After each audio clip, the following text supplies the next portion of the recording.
Bonjour à tous et bienvenue à ce webinaire qui vous est proposé par Flamco. Je suis Sophie Kellogagnan, en charge des formations techniques pour Flamco et pour Comap. Et je vous propose aujourd'hui de répondre à la question « Comment éviter de former des boues dans le réseau de chauffage ?» Ce webinaire va durer 30 minutes. Vous pouvez poser des questions comme d'habitude à l'écrit et j'y répondrai après le webinaire. Au niveau du sommaire, je vous propose de parler des boues. On va commencer par les conséquences au niveau du réseau et ensuite je vous expliquerai un peu les origines des boues. On regardera ensuite les différentes solutions pour éviter de former en grande partie ces boues. Donc ça va passer par la conception du réseau, on va beaucoup parler de l'air et je vous présenterai ensuite les solutions techniques Flamco pour traiter l'air qui est un peu l'origine principale des boues dans les réseaux. Et on verra ensuite qu'on peut aller encore plus loin en conditionnant l'eau des réseaux. Et on terminera par une petite conclusion. Alors, pour commencer, parlons des boues, les causes et conséquences liées aux boues dans les réseaux. Alors, on va commencer par les conséquences qu'on connaît déjà relativement bien, mais on va les rappeler ici. Tout d'abord, c'est de l'encrassement. Qui dit boue dit encrassement, l'encrassement des chaudières notamment. L'encrassement des radiateurs. Donc, on risque d'embouer les radiateurs, ce qui provoque de l'inconfort pour les usagers. On va avoir tout ce qui est obstruction des canalisations, donc réduction des sections de passage dans les tubes et obstruction des canalisations. Du coup, perte d'efficacité énergétique. Donc, il est évalué une surconsommation énergétique, donc du côté des chaudières, plus 18%, et des pompes à chaleur, plus 27%. Donc, la perte d'efficacité énergétique liée aux boues est relativement importante. Ensuite, qui dit boue dit usure prématurée des équipements, donc les pompes, les vannes. On va avoir du grippage de vannes. Il n'est pas rare qu'on ait des vannes qui soient complètement bloquées à cause des boues. D'où des interventions pour maintenance qui sont beaucoup plus importantes. Donc, on estime à 30% le taux de maintenance additionnel lié aux problématiques de boue dans les réseaux. Et il est évalué également à 30%, donc le nombre de réseaux emboués en Europe. Donc, c'est un véritable problème qu'il faut traiter. Les causes de formation des boues. Donc, l'idée ici, c'est d'éviter de faire du curatif, du moins que du curatif. On va voir qu'on peut éviter de former ces boues, mais pour l'instant, il faut savoir d'où elles viennent. Tout d'abord, il y a la composition de l'eau. Alors, c'est un peu moins vrai aujourd'hui dans le sens où les réseaux sont alimentés en eau essentiellement adoucie ou déminéralisée. Si c'est de l'eau adoucie, on a enlevé la dureté de l'eau, donc la principale source de tartre. Si c'est de l'eau déminéralisée, on a enlevé tous les sels présents dans l'eau, donc par conséquent, il n'y a plus de risque de dépôt lié à la composition de l'eau. Par contre, il faut faire attention, ça peut faire l'objet d'un autre webinaire, c'est que dès l'instant qu'on met de l'eau adoucie ou de l'eau déminéralisée, l'eau est acide, donc il va falloir conditionner l'eau du réseau pour éviter de corroder. La source principale des boues, c'est la corrosion par l'oxygène dissous. La corrosion par l'oxygène dissous, donc principale cause de corrosion dans le réseau, ça provoque la formation de boues, des boues ferriques notamment. Vous avez entendu parler de magnétite, on va récupérer la magnétite sur des aimants. Mais il y a aussi tous les autres métaux qui peuvent être corrodés par l'oxygène, notamment le cuivre et l'aluminium. Donc, on va récupérer des boues qui sont issues de la corrosion de ces différents métaux. Ensuite, ne pas oublier qu'il existe quand même d'autres types de corrosion acide, corrosion galvanique par exemple. Donc ça, c'est plutôt lié à la conception du réseau. Et là aussi, il va falloir conditionner l'eau du réseau pour éviter notamment la corrosion acide. L'autre source importante de boue, c'est le développement bactérien. Et là où c'est intéressant, c'est que pour les bactéries se développent, il faut de l'oxygène. Donc là, on est essentiellement dans les réseaux basse température. Les bactéries se développent parfaitement bien à 37 degrés. Mais aujourd'hui, on a des réseaux qui sont de plus en plus à basse température. Donc, on a un risque de plus en plus important de développement bactérien. Donc, tout ça pour dire que la cause la plus importante de formation des boues dans nos réseaux, elle est due à l'air, elle est due à l'oxygène de l'air. Donc, l'air va provoquer la formation de boue de manière importante, donc il faut traiter l'air. Cela étant, ce n'est pas la seule problématique liée à l'air dans le réseau. Donc, si on veut enfoncer le clou, sachez qu'il y a encore plein d'autres problèmes posés par l'air dans le réseau. Tout d'abord, l'air provoque une mauvaise circulation de la chaleur. En effet, l'air va entraver, voire bloquer la circulation de l'eau. L'air a un haut pouvoir isolant. Donc, quand on veut chauffer, ce n'est pas très pratique, ça provoque de l'inconfort pour les usagers. C'est bruyant, tout ce qui est glou-glou dans les radiateurs, par exemple, c'est dû à l'air. Ensuite, l'air va provoquer la dégradation des équipements, comme les pompes ou les vannes. Au niveau des pompes, on va avoir un risque fort de cavitation, donc création de bulles d'air. En zone basse pression, ces bulles d'air se redissolvent à zone haute pression, ça crée une onde de choc qui peut détruire les turbines des pompes et les sièges de vannes également. L'érosion, on n'y pense pas forcément, mais quand on a des bulles dans un réseau, les bulles, elles provoquent l'érosion des matériaux, l'érosion des parties métalliques. Par exemple, le cuivre est un métal qui s'érode très facilement. L'instabilité des vannes de régulation. Qui dit bulle d'air dit qu'on a une instabilité au niveau des régulations. C'est problématique de faire des réglages. Et donc, on provoque derrière une surconsommation énergétique parce qu'en fait, tout ce qu'on va chercher à régler en termes de pression et de débit, autrement dit, l'équilibrage du réseau, il peut être très fin, mais si on a de l'air sous forme de bulles qui circulent dans le réseau, derrière, on va avoir des réglages qui ne vont pas tenir la route du tout. Ne pas oublier aussi qu'on chauffe de l'air pour rien, donc ça aussi, ça participe à la surconsommation énergétique. Donc tout ça pour dire que d'un côté, du côté des boues, et de l'autre, les problématiques qui sont liées à la présence d'air dans le réseau sont qu'il faut traiter l'air du réseau. Alors les solutions. Il y a 3 grands types de solutions. Tout d'abord, on peut faire du préventif. Préventif, ça veut dire attention à la conception du réseau. L'objectif, c'est d'éviter d'avoir de l'air qui rentre dans le réseau. On peut faire ensuite du proactif. Proactif, ça veut dire que pendant que le réseau est en fonctionnement, on va essayer d'empêcher l'air de rentrer dans le réseau et on va évacuer l'air qui est présent dans le réseau. Le dernier recours, c'est le curatif. Donc, on laisse les boues se former et on évacue les boues avec des pots à boue. Donc, l'idée ici, c'est quand même de faire du préventif, du proactif avant de faire du curatif pour éviter une grosse partie du problème. Alors, tout d'abord, la conception du réseau. Si on est en phase de conception d'un réseau, pensez à choisir des matériaux qui, même s'ils sont peut-être un peu plus coûteux, vont permettre d'avoir des réseaux qui sont imperméables à l'air.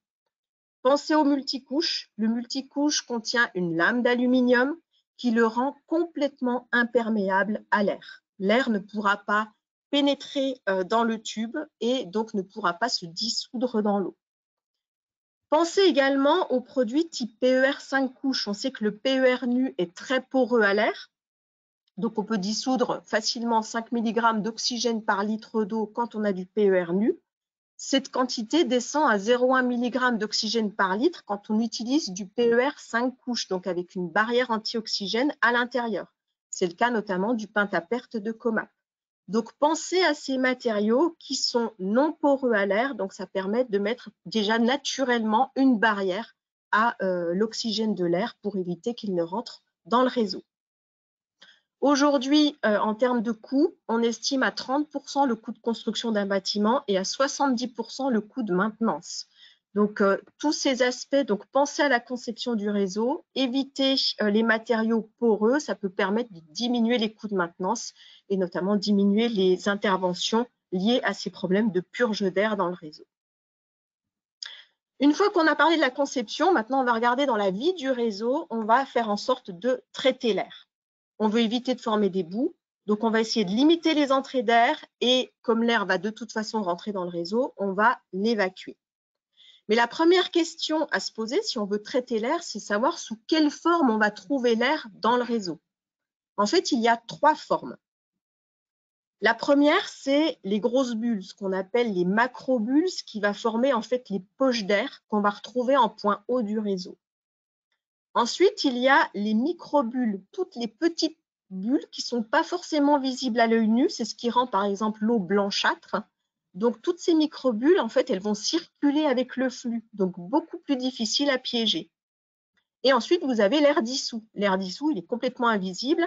Si vous prenez l'exemple d'une bouteille eau gazeuse, quand elle est neuve, non ouverte, vous ne voyez rien du tout et pourtant, elle est pleine de gaz dissous, invisible. Donc là aussi, il faut un système particulier pour pouvoir piéger cet air dissous. Donc, 3 formes pour l'air dans le réseau. Maintenant, la question qui se pose, c'est mais par où rentre l'air dans notre réseau? Plusieurs possibilités qui s'additionnent. Tout d'abord, il y a de l'air initialement présent dans le réseau au moment de sa conception, avant qu'on remplisse le réseau. Quand on va remplir le réseau avec de l'eau, on va monter en pression. En montant l'eau en pression dans le réseau, on va pouvoir dissoudre plus d'air. Et on estime que la quantité d'air finalement dans le réseau à la fin, qui va être sous forme d'air dissous principalement, elle est multipliée par 2. Donc, au lieu de se dire qu'on a tout enlevé avec des purges, ben, finalement, on en a gardé une grande partie par dissolution. Ensuite, il va y avoir l'eau. L'eau de remplissage. L'eau de remplissage, ben, c'est comme l'eau des lacs, l'eau des rivières, elle contient de l'air dissous. Vous voyez les quantités, à peu près 10 mg d'oxygène par litre et 18 mg d'azote par litre.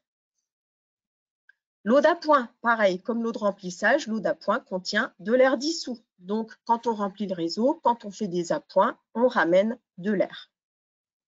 Ensuite, il y a les matériaux poreux, on l'a évité, donc attention à la conception. Si on peut déjà éviter cette entrée d'air, c'est pas mal. Ensuite, il y a tout ce qui est entrée d'air parasite, et ça, on ne pourra pas l'éviter. Donc, c'est tout ce qui est entrée d'air par capillarité au niveau des joints, donc les raccords, les brides, les pompes, les vannes, tout ce qui est raccordement est susceptible de faire rentrer de l'air dans le réseau. Et on va dissoudre de l'air en continu dans l'eau du réseau. Et ensuite, il y a notamment les petits problèmes de purgeurs, des purgeurs défectueux ou des purgeurs qui ne résistent pas à des pressions négatives, des légères pressions négatives. Donc, du coup, par aspiration, on va rentrer d'air dans le réseau. Donc, voilà toutes les sources d'entrée d'air. Et maintenant, on va essayer de traiter tout ça. À savoir que la teneur en air peut atteindre 50 mg par litre. En fait, c'est beaucoup plus important que ce qu'on va trouver naturellement dans l'eau à pression atmosphérique et température ambiante. Globalement, il faut se dire que dans un réseau, on est sous pression.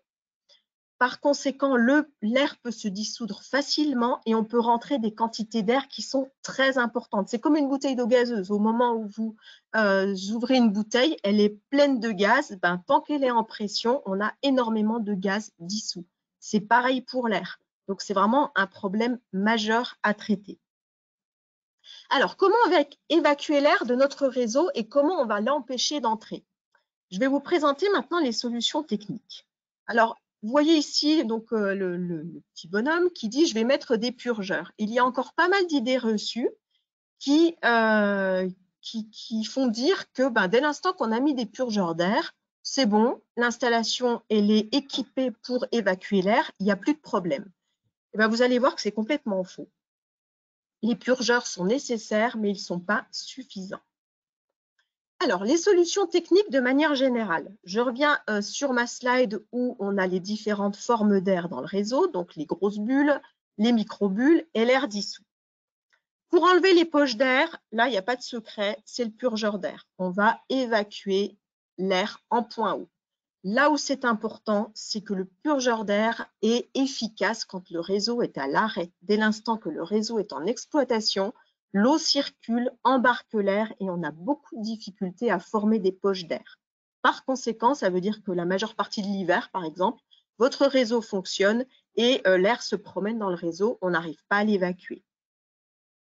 Les microbules, on va pouvoir les enlever avec ce qu'on appelle un séparateur d'air, donc un équipement qui va permettre de capter des microbules qui se baladent avec l'eau dans le réseau. Donc ça, c'est pendant la phase d'exploitation du réseau. L'air dissous, on va avoir besoin d'un dégazeur. Le principe de fonctionnement d'un dégazeur, je vais y revenir, c'est comme la bouteille d'eau gazeuse, qui est toujours un très bon exemple. Quand vous ouvrez une bouteille d'eau gazeuse, vous formez plein de bulles, tout simplement parce que vous passez de la pression de la bouteille à la pression atmosphérique, donc on baisse en pression. Et le fait de baisser en pression fait qu'on génère plein de bulles. Et ben, c'est pareil pour l'eau du réseau. Commençons par le purgeur, les purgeurs automatiques. Donc ici, je vais vous présenter plutôt les produits Flamco, donc le FlexVent. Donc c'est un produit qui permet d'évacuer les poches d'air. Ici, vous avez deux FlexVent à l'écran. Donc le petit FlexVent qui est essentiellement utilisé pour les installations domestiques en haut, donc qui est un purgeur à flotteur, purgeur crayon, et le FlexVent Super qui est installé dans toutes les grosses chaufferies, qui est aussi un purgeur à flotteur. Sans trop rentrer dans le détail de la technicité des purgeurs Flamco, sachez que leur technicité est faite de telle sorte de garantir la pérennité de fonctionnement de l'installation. Donc, ils vont fonctionner, même s'il y a des à-coups du type démarrage de pompe, etc. Les purgeurs Flamco sont étudiés de manière à pouvoir fonctionner quoi qu'il arrive. Élément intéressant dans ce qu'on est en train de se raconter aujourd'hui, c'est que ce sont des purgeurs qui résistent à moins 0,2 bar. Ça veut dire que si on a une fluctuation de pression en point haut, une petite chute de pression et on arrive en dépression en point haut à cause des fluctuations de pression, le purgeur va résister à moins 0,2 bar et on ne va pas aspirer d'air dans l'installation. Donc ça, c'est un point important au niveau des purgeurs. Comme on l'a évoqué, leur fonction, c'est de purger le réseau lors du remplissage. On va évacuer l'air avec les purgeurs. On choisit un purgeur en fonction de la quantité d'air qu'il va devoir évacuer pendant la phase d'exploitation. Il permet donc de faire la purge au niveau de chaque radiateur et d'évacuer les poches d'air. Il fonctionne essentiellement quand l'eau est au repos. J'insiste là-dessus parce que quand l'eau est en circulation, on fait difficilement des poches d'air, on capte difficilement des poches d'air, donc on peut difficilement évacuer l'air du réseau. Donc le purgeur, c'est pendant les phases d'arrêt essentiellement. Où est-ce qu'on place les purgeurs? En point haut, pas sur les conduites, ça ne sert à rien, on ne peut pas former de poche d'air, donc on va se mettre en point haut au niveau des radiateurs. Ensuite, les séparateurs. Donc, qui dit purgeur pour évacuer les poches d'air, il nous reste les microbules et les gaz dissous, il va falloir les séparer. Donc, pour ça, on va utiliser des séparateurs d'air qui peuvent être aussi des séparateurs d'air et de boue. En ce qui concerne les produits Flamco, c'est la gamme Xtreme et Smart. Donc là, on s'intéresse aux microbules d'air. Voilà un aperçu de la gamme. Donc, pour la partie de gauche, vous avez les petits séparateurs d'air, séparateurs de boue, on va jusqu'au DN50. Et ensuite, vous avez la gamme Smart acier, donc qui est installée sur les réseaux avec des plus gros diamètres. Donc ici, on va jusqu'au diamètre 600. Et ensuite, on peut faire des produits sur mesure s'il y a besoin de plus gros diamètres. Donc, vous allez avoir le séparateur d'air en haut. On le reconnaît parce qu'on voit la petite tête de purge au niveau supérieur ici. Le Xtreme Vent est un produit qui est calorifugé. Donc, vous voyez juste la tête de purge. Sur la partie droite, au niveau du Flamco Vent Smart, donc acier, vous voyez un purgeur, un FlexVent Super en tête. Donc, on est bien ici sur un séparateur d'air. Ensuite, vous avez le séparateur de boue. Donc, on a dit que dans cette présentation, on cherche à éviter la formation des boues. On pourra éviter en grande partie la formation des boues en traitant l'air. Néanmoins, on a quand même des formations de boue. Il y en aura quand même un peu. Donc, on ne peut pas s'affranchir du séparateur de boue. Donc, vous avez ici sur la ligne du milieu les séparateurs de boue, Xtreme et Smart. Donc, ils ont une petite vanne de fond. On les reconnaît comme ça pour pouvoir purger les boues. Et ensuite, il existe aussi les combinés, donc les produits qui vont être à la fois, les équipements qui vont permettre à la fois de séparer l'air et les boues. Donc, on les reconnaît puisqu'ils ont la tête de purge en haut et une vanne de fond pour enlever les boues. Donc, c'est ce que vous pouvez voir ici sur l'Xtreme et sur le Smart avec le purgeur d'air et la vanne de fond. Donc, voilà la gamme. Où est-ce qu'on les situe et quelles sont leurs fonctions? Donc, côté air, la fonction des séparateurs d'air, c'est de piéger les microbules dans le flux et ensuite d'évacuer ces microbules en formant une poche d'air. Au niveau des boues, c'est le même principe, c'est de piéger les boues qui vont passer par le séparateur. Donc, les particules lourdes qui vont décanter, les particules aimantables sur un aimant et aussi les particules en suspension puisqu'on aura une purge de surface. Et on évacue tout ça en continu pendant que le réseau est en exploitation. Où est-ce qu'on positionne ces produits?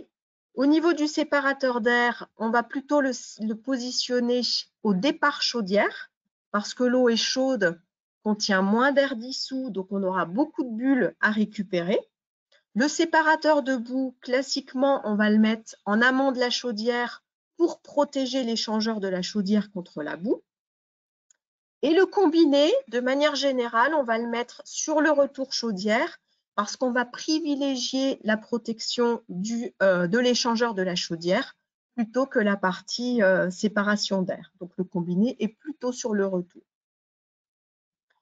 Je vais approfondir un petit peu le principe de fonctionnement du séparateur d'air Flamco parce que c'est un produit qui est plutôt astucieux.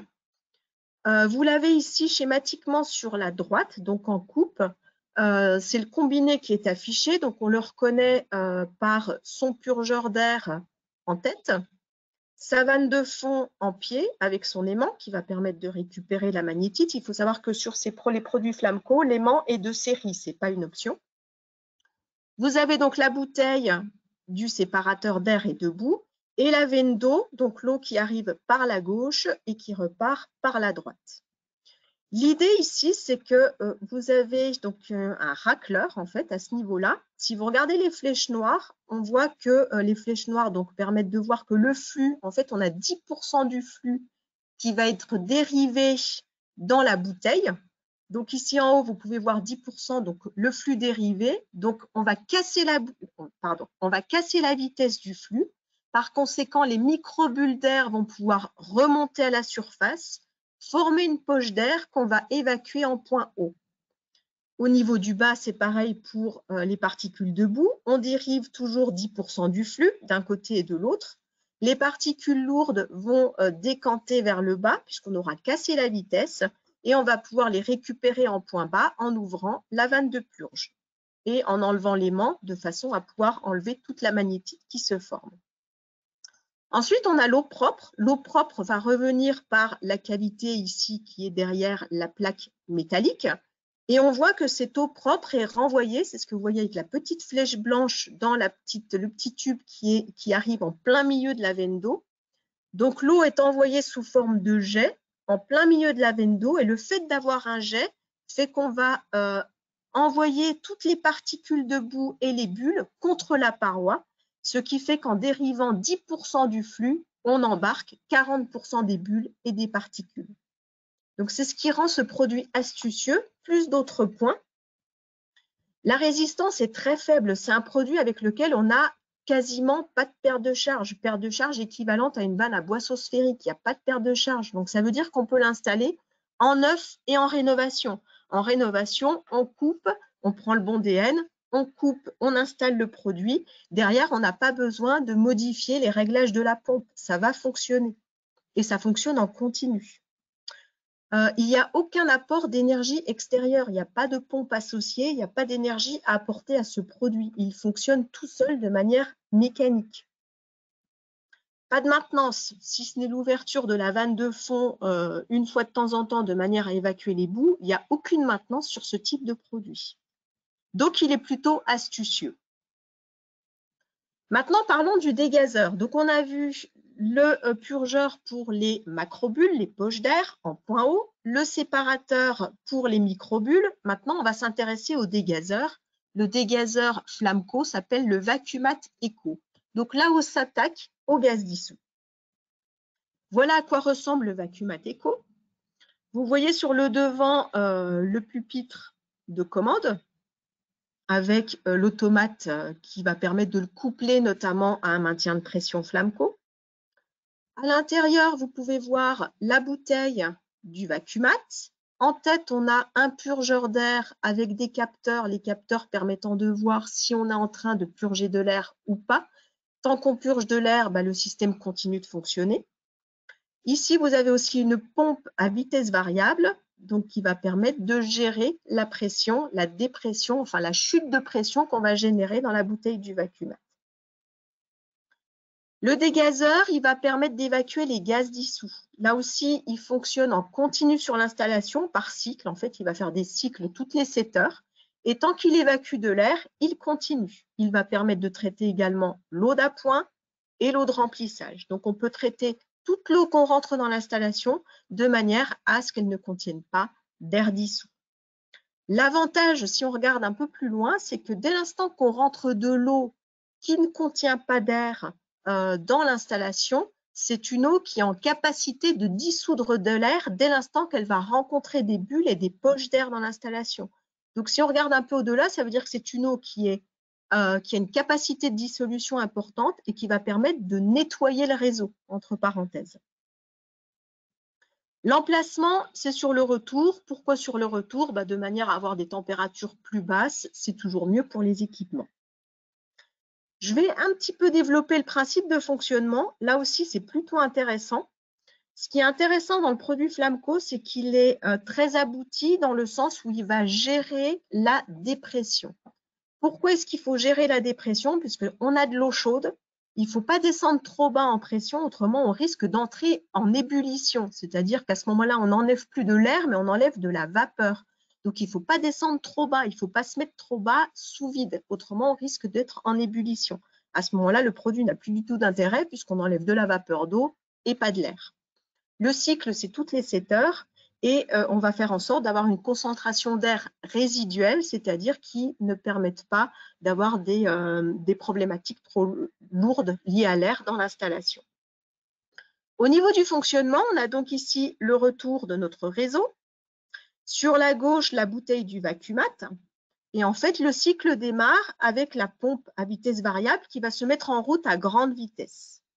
Quand la pompe se met en route à grande vitesse, on va avoir donc de l'eau qui va rentrer dans le vacuumat via le limiteur de débit et via la vanne 3 voies. Comme on a un limiteur de débit, la quantité d'eau qui rentre dans le vacuumat est inférieure à la quantité d'eau qui est renvoyée dans le réseau par la pompe. C'est ce qui va générer une chute de pression dans le vacuumat. La chute de pression va produire un vortex en tête de la bouteille. Le vortex va aider à former plein de bulles d'air et ces bulles d'air vont ensuite remonter dans le purgeur quand la pompe va baisser sa vitesse et au niveau du purgeur, on va évacuer la poche d'air. Tant qu'on évacue, on fait un nouveau cycle, c'est-à-dire que la pompe se met en route à grande vitesse et ralentit et ainsi de suite jusqu'à ce qu'on ait débarrassé l'eau de son air.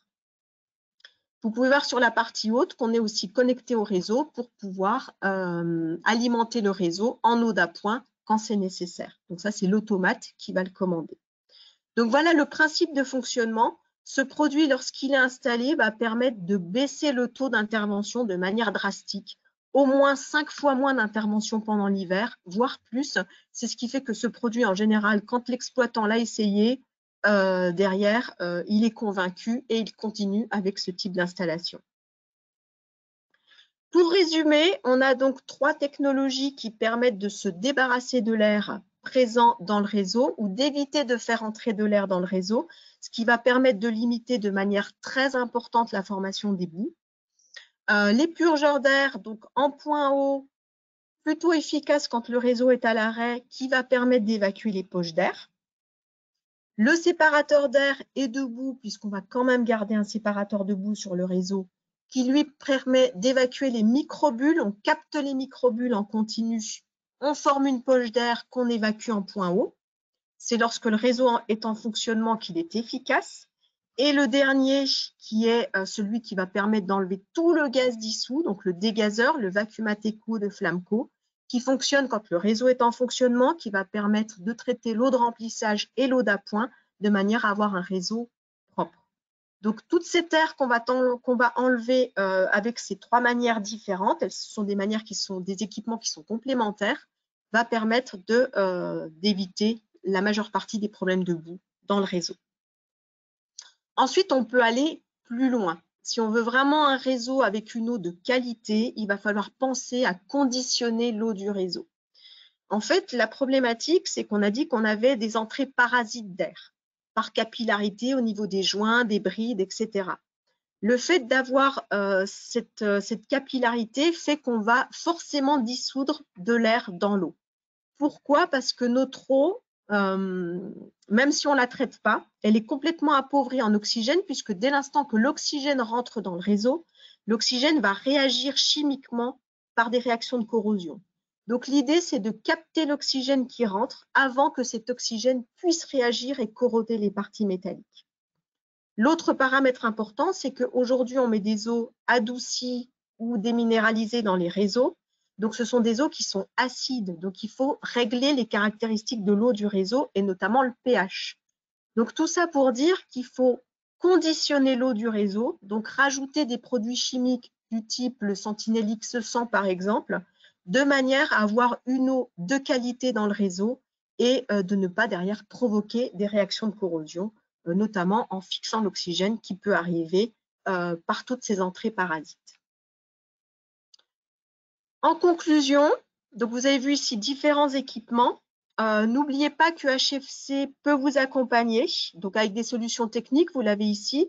Quand on parle de conception du réseau, de tubes multicouches, de pintes à perte, etc., ce sont des solutions COMAP. Quand on parle de solutions type Xtreme Smart pour séparer l'air du réseau ou les boues, on parle des solutions Flamco. Et si on parle de conditionnement de l'eau du réseau, on est sur des produits Sentinel. Donc tout ça, c'est géré par HFC qui peut vous accompagner. Vous avez une équipe de commerciaux et d'experts techniques qui vous accompagnent dans l'analyse de vos projets, qui vous proposent des solutions techniques et qui peuvent aussi vous accompagner pour les mises en service. Donc, pensez-y. Ce webinaire est terminé. Je vous remercie d'y avoir participé. On se retrouve le mois prochain, donc le mois prochain fin mai, pour un webinaire sur un projet global entre le générateur et l'émetteur, donc avec une proposition d'équipement là aussi Flamco Comap. En attendant, retrouvez-nous sur CoExpert, retrouvez-nous sur les réseaux sociaux. Moi, je vous souhaite une excellente journée et je vous dis à bientôt. Merci.